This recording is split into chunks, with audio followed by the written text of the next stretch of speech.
नमस्कार दोस्तों, मैं ऋतुराज पुरोहित एक बार फिर आपके सामने हाजिर हूँ। और आज हम डिस्कस करेंगे एक टॉपिक पे जो कि बहुत ही वाइड और हर जगह पे यूज़ आने वाला टॉपिक है, लीडरशिप, जिसको हम कहते हैं लीडरशिप क्वालिटी। और ये चीज़ हर किसी इंसान में होती है। Leadership stands for art to motivate a group of people for a single goal. That means that art which takes all the people of the organization or the family or the society, whatsoever group is there, they are taking all together all the people for a single goal. That is called the leadership style. So in this vicinity and all around, there are so many leadership styles, out of which we'll be talking about some of the leadership styles. There are many leadership styles, you must be knowing some of these. I would say that there are more or less 7 to 10 leadership styles which we can see and is being seen in the market. So let's start with the leadership styles, right? Leadership styles are different with different leaders. Like if we talk about Gandhiji, he was a different kind of a leader. Now we are talking about this Narendra Modi ji sir. He's again having a different leadership style. Before that, if we were talking about Atal Bihari Vajpayee, he was having a different leadership style. So if we talk about the other parameters, like in cricket, Kapil Dev was having a different leadership style. Sachin Tendulkar has altogether a different leadership style. Mahendra Singh Dhoni, the legend, born on 7th July, which is my birthday also. So he's also a different leadership style. तो हम बात करते हैं leadership styles की कि कितनी तरह की होती है ये लीडरशिप स्टाइल्स। इस पे घबराने की कोई बात नहीं है। अलग अलग तरह की लीडरशिप स्टाइल्स होती है, कुछ पॉजिटिव्स होती है, कुछ नेगेटिव्स होती है। Ultimately leadership is the leadership. Leader मतलब वो लोगों को साथ लेके तो चल रहा है, at least might be in some situation he may fail और he may pass, he may successfully complete the endeavour which he has started, or there are the chances that he must be fail. So we talk about the first autocratic leadership style. Let me tell you, autocratic leadership style is basically a style which is negative, I should say. Why? The words automatically says or states autocratic. That means single man driven activity or single man driven decision. It means what? That a person is making the decision regardless of the situation. Never he is bothered to ask anybody that what should be decision taken, what decision should come on the point. And I would say that it is a negative leadership style. In a different words, we can say it in a coercive leadership style. Coercive leadership style, as well as this what we have talked about, autocratic leadership style, both are the same, and it comes into the negative parameter. Why it comes into the negative parameter? Because the basic funda of this style is that do what I tell you. Is it truthful? If somebody comes to you and say that do whatever I tell you, what do you think? No, yaar. When I'm not following you, when I'm not satisfied with your thoughts, how can I follow you? How can I do what are you saying? So this is altogether different or a negative. Okay, now just reverse to that. We are coming on the second, which is democratic. Democratic जो होती है उसमें आप खुद जानते हो कि India is a democratic country, So what is happening in India, or what happens in India exactly? That we cast our vote, whether it is for BJP, Congress, or any other party, whatsoever. But what happens? Democratic country like India is taking the decision from each and every citizen of India, so that is fruitful. And we respect our prime minister and our presidents because of this leadership style only, because we have seen the leaders, and out of these leadership styles and their decisions, how they have taken decisions into the past, we decide that to whom will vote, right? So vice versa, autocratic, democratic. Democratic is positive, autocratic is negative. So now we are coming up on the third is coaching leadership style. I love this leadership style, to be very frank. अगर आप मेरे से पूछोगे तो मुझे बहुत ही ज्यादा अच्छी लगती है. Why? इसके पीछे कारण भी होना चाहिए कि मुझे अच्छी क्यों लगती है. भाई हर इंसान का अपना अपना एक अलग परसेप्शन होता है, and what perception I perceive, this is what that whenever I come across in any difficulty, whenever I come across in any situation where I feel like that I have trouble, I have to sort it out with the group of people. So I generally go to people and ask, and I love that my leader come to me and ask, Rituraj, what should be done? What do you think? And the same way this leadership style helps, because let's take an example of 10 people and one leader. He is a coaching leadership style leader. So at that particular time when he is having the problem, we will talk about only when a person or an organization or a society is having a problem. At that particular time, which leadership style works better, efficiently, fluently, right? So we were talking about the coaching. That means a person actually develop others. He has the self-awareness, and he is willing that what caliber he has, this should be spread out into the colleagues, into the other society members, into the other people who are there with this group. So these three leadership styles we have talked about till now. First, we have talked about this autocratic, second democratic, and the third one coaching. In next session we'll go with the fourth one, which is, I would say, that affiliating. So we are stopping this video here, and again on the second part we'll go now. Thank you. नमस्ते दोस्तों, आज हम फिर एक बार आपके सामने हाजिर हैं. मैं ऋतुराज पुरोहित, आपका अपना दोस्त. चूंकि हम पहले बात कर चुके हैं लीडरशिप स्टाइल्स पे, जिसमें कि हम कवर कर चुके हैं 3 लीडरशिप स्टाइल्स. हमने स्टार्ट किया था autocratic, democratic, and the third one was coaching. तो डेमोक्रेटिक में हमने जो सीखा था वो बहुत ही शानदार था. उसका जस्ट रिवर्स हमने सीखा था, वो डेमोक्रेटिक में था. And which I talked about के coaching, which I loved a lot, because in most of the industry, in most of the organization, this kind of leadership style works. Now we are heading towards next, which I had already talked about, affiliated or affiliating leadership style. What is this affiliating leadership style? Let's talk about that. Explore some more. Affiliation का मतलब होता है एक अच्छा सा संबंध, जिसको हम सिनोनिम या पर्यायवाची जिसका होता है वो होता है दोस्ती, फ्रेंडशिप, अडोरेबल, अफेबल. ये कुछ इसके पर्यायवाची होते हैं.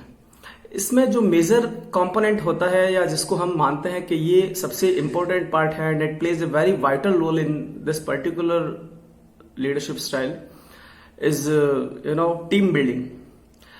Actually what we have talked about this team building, it's because of this, that friendly nature. आप खुद ही एक बार सोचिए कि जब इस तरह की लीडरशिप स्टाइल किसी के पास होती है, या कोई आदमी चाहता है कि नहीं मुझे एक ऐसी टीम बनानी है जिसके अंदर मेरे को वही रिजल्ट मिले जो मैं चाह रहा हूं, तो सबसे पहले होता है इमोशनल टच. तो फ्रेंडशिप एक ऐसी चीज है जिसमें इमोशनल टच सबसे ज्यादा अच्छा रहता है कि आप दोस्तों के साथ सब कुछ शेयर कर सकते हो. तो try to be a kind of a leader who shares or who is willing to take those suggestions and thought process which is happening with the colleague. तो ये जो चीज होती है बहुत ही फायदा करती है. इसका जो एसेंशियल पार्ट है, that it is the most efficient and most effective leadership style among the other leadership styles. तो इसकी अगर हम बात करते हैं तो इसमें सबसे जो बड़ी चीज होती है ना, वो ये होती है कि जब दोस्ती फैल जाती है तो एक ग्रुप जो होता है वो खुद ही डेवलप करना शुरू कर देता है अपने आप को. चूंकि आप आज सोचोगे कि मैं आज इंग्लिश में बात क्यों नहीं कर रहा हूँ या हिंदी में क्यों कर रहा हूँ, कुछ शब्द ऐसे क्यों ले रहा हूँ, तो मुझे कुछ रिक्वेस्ट मिली थी पहले कि यार प्लीज थोड़ा सा एक हिंदी में बात कीजिए ताकि वो सबके लिए एक अच्छा रहे। तो मैं इसको थोड़ा सा जो कॉम्प्लेक्स था उसको इजी करने की कोशिश कर रहा हूँ। संभवतः मेरे प्रयास सफल रहे और हो सकता है मेरे प्रयास कुछ असफल भी रहे, तो उसके लिए I should say sorry for this. मैं इसकी बात करूंगा तो इसमें होगा कि आप इसको इजीली जब देख सकते हो, हर कोई समझ भी नहीं सकता कि एफिलिएटेड और एफेबल जो लीडरशिप स्टाइल है वो कैसी है। तो उसके लिए हम बात करते हैं कि जब आप खुद मार्केट में या कहीं भी देखते हो कि कोई एक पर्टिकुलर टीम है जो खुद को रीऑर्गेनाइज करती है। रीऑर्गेनाइज का मतलब समझते हो कि एक टीम पहले भी वही थी, आज भी वही है, लेकिन उसका जो the way he is performing in his particular task which has been assigned, तो उसमें वो किस तरह से कारगर है, उसको अगर हम देख पाते हैं तो वो होती है एफिलिएटेड लीडरशिप स्टाइल। और मेरा पर्सनल एनालिसिस जो कहता है वो ये है कि इंडिया की जो टीम है उसको मैं इसमें बोल सकता हूँ affiliated leadership style. There was a Indian team, I know that it has won the World Cup in 1983 also. It was a good team. It was a great team with the captaincy of Kapil Dev. But afterwards, when I got started, grown up and all, तो मैंने देखा कि यार team India को जब भी जरूरत होती है जीत की, उस टाइम हमें निराश हताश होकर टीवी बंद करना पड़ता है। लेकिन आज का टाइम ये है कि हम इन द बॉलिंग ऑर्डर और इन द बैटिंग ऑर्डर और in the fielding order if you go around, तो हम देखते हैं कि इंडिया की जो टीम में जो प्लेयर है उनसे बेहतर कोई भी नहीं है। तो ये एक एफिलिएटेड हो गया, क्योंकि इसमें सभी लोग बहुत ही दोस्ती की तरह से काम करते हैं, छोटे बड़े का भेदभाव मिटा के हर किसी सजेशन लेते हुए। बैटिंग ऑर्डर को कभी कभी चेंज कर दिया जाता है, कभी फील्डिंग ऑर्डर को चेंज कर दिया जाता है, तो कभी बॉलिंग ऑर्डर को चेंज कर दिया जाता है। It is not a very typical and traditional that somebody has got this situation that I have to stand and sleep only, तो मैं स्लीप में ही रहूंगा, ऐसा कुछ नहीं है। तो मेरे ख्याल से इसको मैंने थोड़ा सा सिंप्लीफाई कर दिया है। Next moving ahead with the fifth leadership style which is transformational, end of course it is easily understood कि ट्रांसफॉर्मेशन क्या होता है। किसी चीज का एक रूप से दूसरे रूप में रूपांतरण, एक फॉर्म से दूसरे फॉर्म में रूपांतरण, तो वो होता है लीडरशिप स्टाइल ट्रांसफॉर्मेशनल। इसमें जो सबसे बड़ी चीज होती है वो ये होती है दोस्तों के जो मेजर पार्ट होता है इसमें होता है कि एनकरेजमेंट होता है, मोटिवेशन होता है with the team group members by the team leader. तो ये जो चीज होती है ये बहुत ही ज्यादा आगे प्रभावित करती है, और यही चीज होती है कि जो हमारे ऑर्गेनाइजेशन के अदर एम्प्लॉयज होते हैं उनको मोटिवेट करती है कि वो न्यू कल्चर्स न्यू ट्रेडिशंस को एम्ब्रेस करे, गले लगाए, प्यार से उसको सहृदय अपनाए और उसके अंदर अपनी परफॉर्मेंस दिखाए। तो आज के इस युग में जो हेल्थ केयर इंडस्ट्री है, like I am also from the health care industry, some are from the educational industries, तो उनमें यहाँ पे कंटिन्यूअसली चेंजेस होते रहते हैं। They keep on changing. आज जो एरा है वो एरा है अपना मल्टीमीडिया और phone, like WhatsApp messages, YouTube and all, तो उसमें यह चीजें बहुत ही ज्यादा फायदेमंद रहती है। तो आप इजीली इसको देख पाते हैं, और यही जो है ये ट्रांसफॉर्मेशनल है कि हम पहले देखते थे कि मेडिकल के अंदर क्या होता था और आज मेडिकल्स में क्या होता है। हम पहले देखते थे कि एजुकेशन कैसे थी, शिक्षा केंद्र, प्रौढ़ शिक्षा केंद्र, और आज हम देखते हैं कि एजुकेशन अगर कोई पढ़ा लिखा भी नहीं है तो वो यूट्यूब या फोन के माध्यम से पढ़ सकता है। तो इस मंच के माध्यम से मैं जो आपको बात कहना चाह रहा था वो यही थी। 3 हम कवर कर चुके थे, 2 और कवर कर रहे हैं हम, जो कि आपको बता चुके हैं, transformational and the other one was affiliated. Affiliated relations with relates with friendship, and transformational form is getting change into another form. So पहले में हमने एग्जांपल लिया था इंडिया की team which has totally reorganised itself, and now Indian team is a very competitive team. Nobody can think of कि हम India को हरा पाए। The another counterpart has to make a lot of strategies to combat with Indian team. So very simplifying. And transformational में easily educational industry and this healthcare industry, many government agencies have also embraced these things. हमने बहुत सारी चीजें देखी है, तो इसको एक बार इस वीडियो को यहाँ करते हैं, उसके बाद हम आगे नेक्स्ट वीडियो के अंदर 2 लीडरशिप स्टाइल्स को थोड़ा सा ब्रीफ में और समझाएंगे। ज्यादा मैं समय वैसे भी नहीं लेता हूँ, अगर नटसेल में समझ में आ जाता तो बढ़िया है, और उसके बाद में आप लोग यूट्यूब और गूगल पे एक्सप्लोर कर सकते हैं इसको। So thank you, thanks a lot again. नमस्कार दोस्तों, हम बात कर रहे थे लीडरशिप स्टाइल्स की। तो लीडरशिप स्टाइल्स में हमने 5 लीडरशिप स्टाइल्स कवर करी है अभी तक, जिसमें से जो लास्ट वीडियो हमने कवर करी है वो एफिलिएटेड एंड ट्रांसफॉर्मेशनल थी। चूंकि हम पिछले उसके साथ में बताना भूले थे कि ये दोनों ही leadership styles positive leadership styles होती है।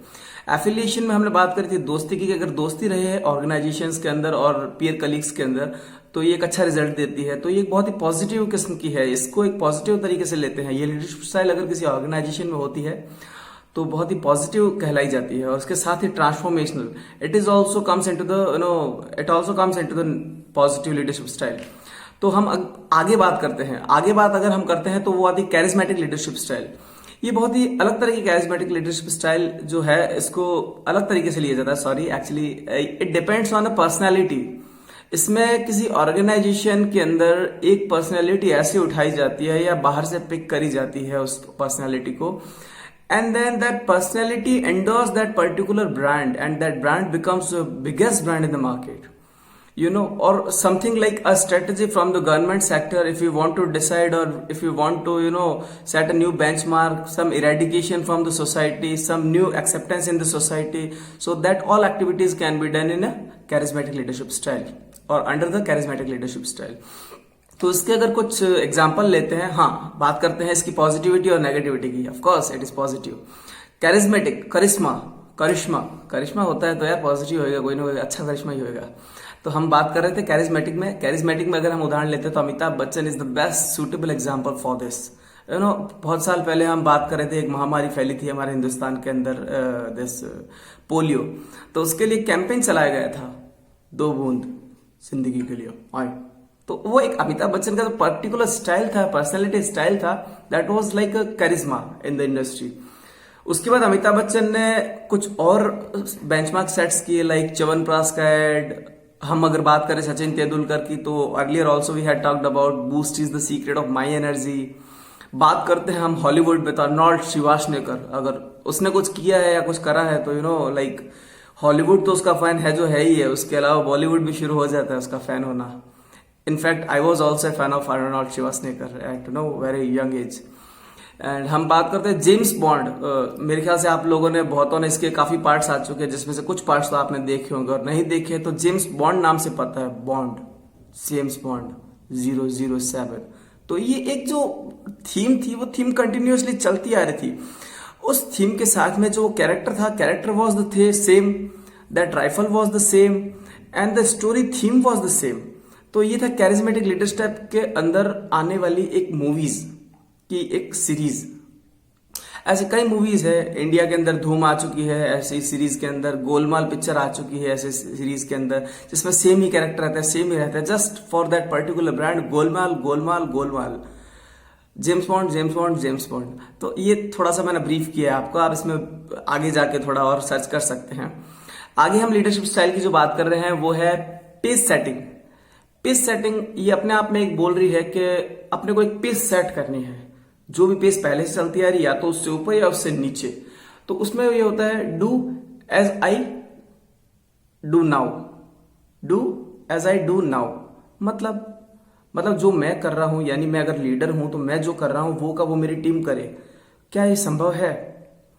टू बी वेरी फ्रैंक, ये संभव नहीं है, क्योंकि हर किसी का जो काम करने का तरीका होता है, या सोचने का तरीका होता है, या चीजों को इम्प्लीमेंट करने का तरीका होता है, वो अलग अलग होता है, और वो अलग अलग तरीका ही अलग अलग रिजल्ट के अंदर बाहर आता है। तो ये जो लीडरशिप स्टाइल है, हम बात कर रहे थे पेस सेटिंग वाली, ये नेगेटिव में आती है। पहले हम पॉजिटिव्स बात कर चुके थे, बहुत सारी नेगेटिव में पेस सेटिंग आती है, क्योंकि इसमें अगर मान लो एक लीडर है, वो बोलता है कि हमें ऐसे करना है, और उसके अंदर 20 एम्प्लॉयज है अंडर में, तो 20 में से जरूरी नहीं कि 20 के 20 सेम की सेम चीज करेंगे, 5 अलग तरीके से करेंगे, 5 अलग तरीके से, उसमें डिविजन्स बन जाएगी, ये फर्स्ट डिवीजन कैटेगरी का, सेकंड डिवीजन कैटेगरी का, थर्ड डिवीजन कैटेगरी का, और उसका रिजल्ट ये होगा कि वो सेम रिजल्ट के साथ में बाहर नहीं उतरेंगे। वो जब अपना रिजल्ट देखेंगे तो उसके अंदर उनको वो सेम रिजल्ट नहीं मिलेगा, टू बी वेरी फ्रैंक। तो ये नेगेटिव में आती है। इसको अप्लाई करना, अगर आप एंटरप्रेन्योरशिप स्टार्ट करना चाहते हैं तो कभी अप्लाई मत कीजिएगा। हम बात करते हैं नेक्स्ट की, लेसेस फेयर। लेसेस फेयर ये बहुत टिपिकल काइंड की है और इसको भी नेगेटिव कैटेगरी में माना गया है आज तक की जो हमने देखी है। इसमें ये होता है एक्चुअली के जो मैनेजमेंट होता है और जो लीडर होता है वो अपने एम्प्लॉयज के साथ में, पीयर ग्रुप्स के साथ में टाइम स्पेंड नहीं करता है। वो सिर्फ उनको एक टास्क दे देता है या असाइनमेंट दे देता है and he doesn't go with the supervision of that particular task और असाइन टास्क। तो हम यहाँ पे 7 लीडरशिप स्टाइल्स बात कर चुके हैं मेरे ख्याल से, 8 of course 8 including charismatic, because it is a leadership style which comes with the personality. तो ये पर्सनैलिटी पे डिपेंड करती है, इसलिए इसको लीडरशिप स्टाइल अलग से माना जाता है। हर किसी में ये नहीं होती, it is very rare in this world. तो I think that you all have gone through the leadership styles. इसके अलावा भी बहुत सारे लीडरशिप स्टाइल्स होती है। हम खुद ही जानते हैं कि हम अपने खुद दोस्तों के अंदर देखते हैं या अपने परिवार में देखते हैं या अपने सोसाइटी में देखते हैं कि बहुत सारे लोग होते हैं और वो अलग अलग तरीके से अपनी जिंदगी के हर काम को किस एफिशिएंटली, किस तरीके से पारंगत होते हैं और अपने काम को निकालना जानते हैं। तो हम आगे भी चर्चा करते रहेंगे इन टॉपिक्स के बारे में, जैसे जैसे मुझे और चीजें मिलती रहेगी और मैं सर्च करता रहूंगा इनके बारे में, कुछ नई टर्म्स, कुछ नई जार्गन्स। तो आज हम लीडरशिप स्टाइल्स जो होती है उसको यहाँ समापन करते हैं। Thank you. Thanks a lot for watching me and for subscribing me and for liking the videos. Thank you.